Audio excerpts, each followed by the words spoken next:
All right, this is John Wallace. This is week 1, assignment 2 for FTT214. I will be doing the unboxing. Give me just a sec. All right, let's move it back just a hair. Okay, for unboxing, we have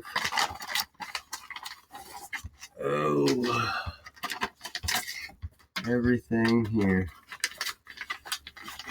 Let me put this. Well, this bag's a tight fit. Okay. So, we've got the hand checkering lab book. We have the wood blank. We have the checkering gauge and a little slip of paper that came with it. And then we have the 90-degree cutter and the 18 LPI cutter here. Then we have the handle and the little pins and tool for tightening the handle.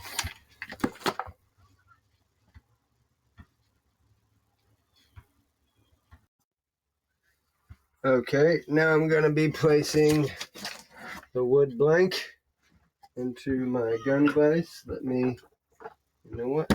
Let's set this down for a moment. Swap these around.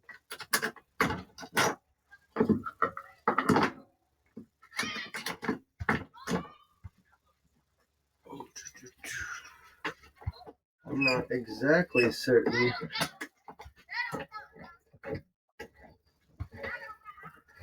how wide it needs to be.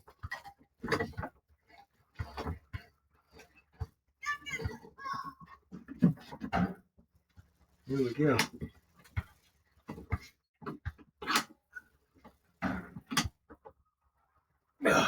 Ain't coming out of there. All right.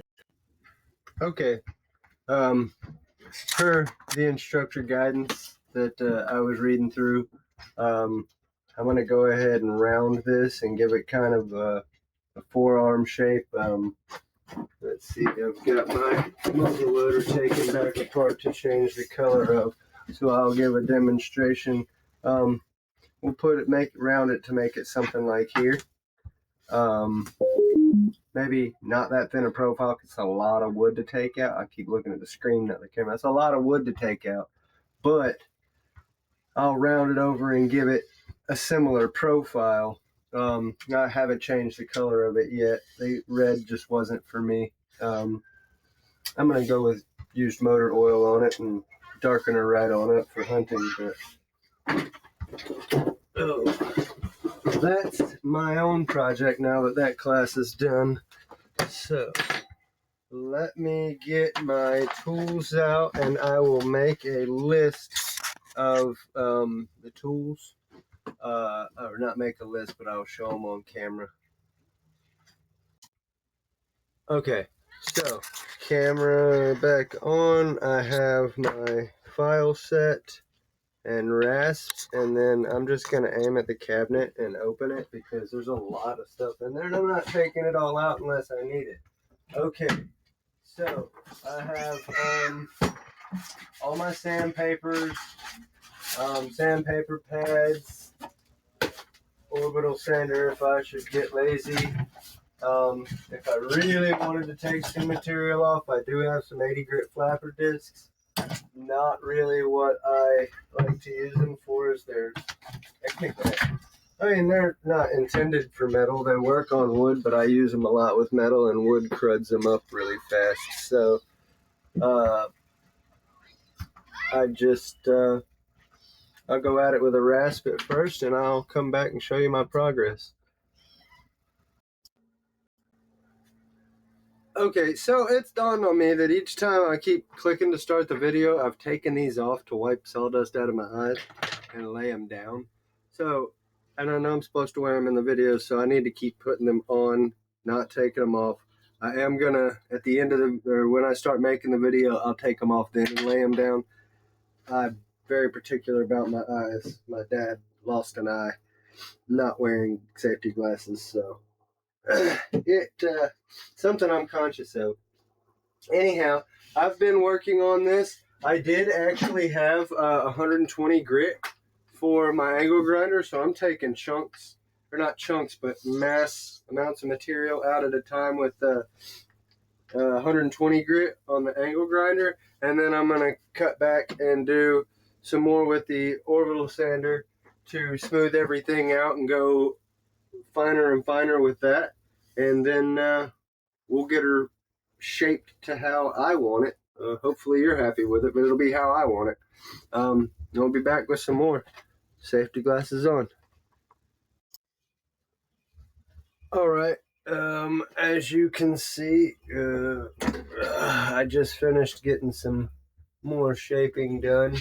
I'm trying to aim it at the camera, but you see the rounding on the edges. Flip that, so maybe we can do this yet. There we go. Oh, shit. Getting it more rounded. I'm going to start rounding into the center now, and that gives me plenty of space to work on. I don't want a tight area, but I do want it all the way rounded over. So we'll start working on that now, and I'll get back with you.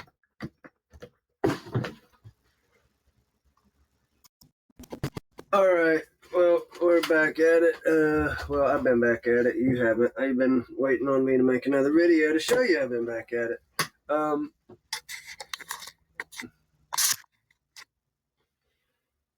It's not perfectly rounded out on this side yet, but I've got this side looking pretty darn good,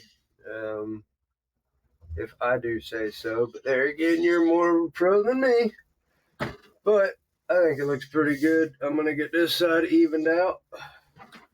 I was doing the flat surface, that's why it's moved over to the side. I need to actually move her back over here and then do this other side. And this vise is fantastic. If anyone doesn't have one, it's fan-freaking-tastic for exactly what we're doing.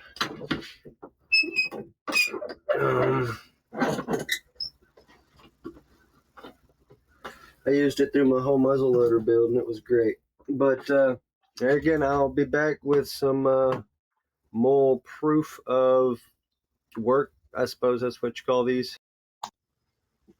Okay, and we're back. Let's angle the up a little bit. You got the profile like I wanted. Oh, snap. This thing is sometimes tricky with something heavy like this.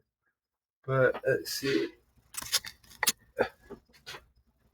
Okay, got the profile that I was going for. Nice and smooth. Flatten out all the sides. I have just done it with, I believe, 120. 120. Yep. And then we're going up to 220 now. And I'll give you some more video after that. All right. I'm actually finished with the shaping and smoothing and making it look like something we can work with. She's got the shininess of 400. I used my 320 grit sponge, and I used I'm just gonna grab the pack, but I used some of my 400. It's over in there. I used some of my 400 grit sandpaper and got her. Oh my gosh, smooth. She's just, good lord. I don't know what kind of wood it is, but it's fantastic. Smells wonderful when you're working it. Smells good. But anyway, I am done with that part.